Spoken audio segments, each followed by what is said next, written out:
तो राधे राधे बच्चों। आज हम पढ़ेंगे क्लास 10th हिंदी गद्य खंड क्षितिज। ठीक है। चैप्टर आपका पाठ है 8 बाल गोपिन भगत। जे किसने लिखा है? जे लिखा है राम वृक्ष बेनीपुरी ने। ठीक है बच्चों, बहुत ही इंपॉर्टेंट क्वेश्चन है एमपी बोर्ड 2025 के लिए। इसके मात्र आपको ओनली 7 ही क्वेश्चन करने हैं जो इम्पोर्टेंट है। ठीक है।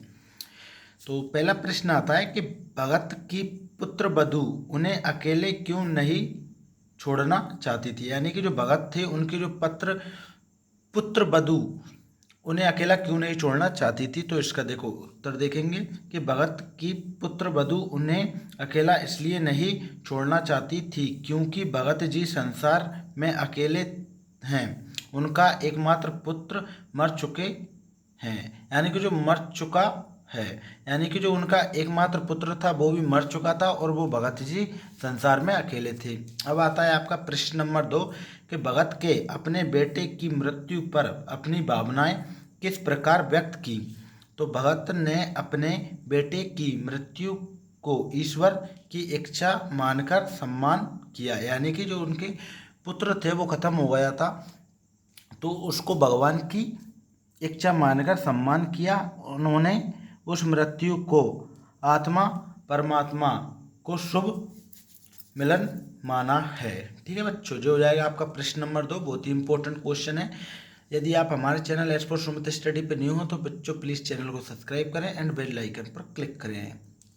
और प्रश्न नंबर 3 है कि भगत के व्यक्तित्व और उनकी वेशभूषा का अपने भाषा यानी अपने शब्दों में चित्र प्रस्तुत कीजिए। यानी कि जो भगत थे उनके व्यक्तित्व क्या थे और उनकी वेशभूषा क्या थी, ये अपने शब्दों में व्यक्त करना है। आप अपने हिसाब से भी कर सकते हो और नहीं कर सकते तो इनको अच्छे से याद करें। देखो व्यक्तित्व कि भगत जी गृह अस्त होते हुए भी सीधे सरल भगत साधु थे।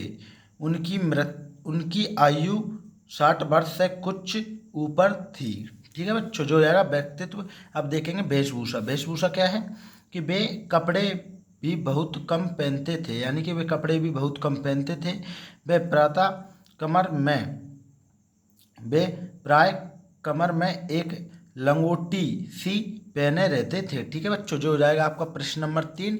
बिल्कुल अच्छे से याद कर लेना, वेरी इंपॉर्टेंट क्वेश्चन है। अब आता है आपका प्रश्न नंबर 4 कि 4 पे क्या है।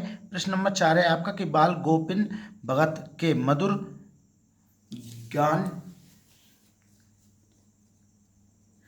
गायन की विशेषताएं लिखना है आपको। ठीक है बच्चों, क्या लिखना है आपको? बाल गोपिन भगत की मधुर गायन की विशेषताएं लिखिए।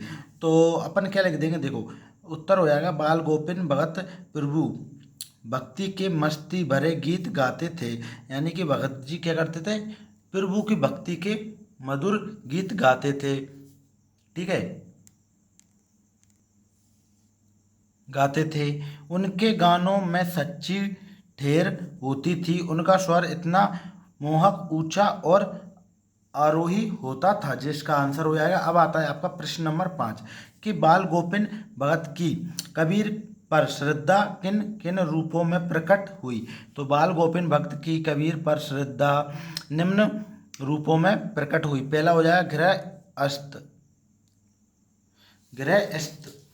ठीक है बच्चों, क्या हो जाएगा? पहला हो जाएगा आपका गृहस्थ जीवन और भक्ति गीत गायन और कबीर के आदर्शों पर चलना और वेशभूषा। जो हो जाएंगे इसकी किन किन रूपों में प्रकट किए, तो जो 4 रूप हो जाएंगे। फिर आता है प्रश्न नंबर 4 के बाल गोपिन भगत के संगीत को जादू क्यों कहा गया है। यानी बाल गोपिन भगत के संगीत को जादू क्यों कहा गया है। तो देखो बाल गोपिन भगत के संगीत को जादू इसलिए कहा गया है क्योंकि हर आयु वर्ग के लोगों पर वह समान रूप से असर करता था। ठीक है, क्या करता था? वह सभी लोग जितने भी वर्ग के आयु के लोग थे उन लोगों पर वह समान रूप से असर करता था। उनके मधुर गान को सुनकर बच्चे झूम उठते थे, जिसका आंसर हो जाएगा। अब आता है आपका प्रश्न नंबर 6 है कि पूर्व की ओर से बहने वाली हवा को क्या कहते हैं? तो पूर्व की ओर से बहने वाली हवा को पूर्वाई कहते हैं। ठीक है बच्चों, क्या कहते हैं? पूर्वाई कहते हैं। और प्रश्न नंबर है आपका 7 के बेटे के मरने के बाद बाल गोविंद भगत क्या कर रहे हैं? तो बेटे के मरने के बाद बाल गोविंद भगत गीत गा रहे हैं। तो बच्चों जो हैं आपके क्लास 10th हिंदी गद्य खंड क्षितिज पाठ 8 बाल गोविंद भगत के इम्पोर्टेंट क्वेश्चन। वीडियो अच्छी लगी हो तो वीडियो को लाइक करें एंड चैनल को सब्सक्राइब करें। ठीक है बच्चों।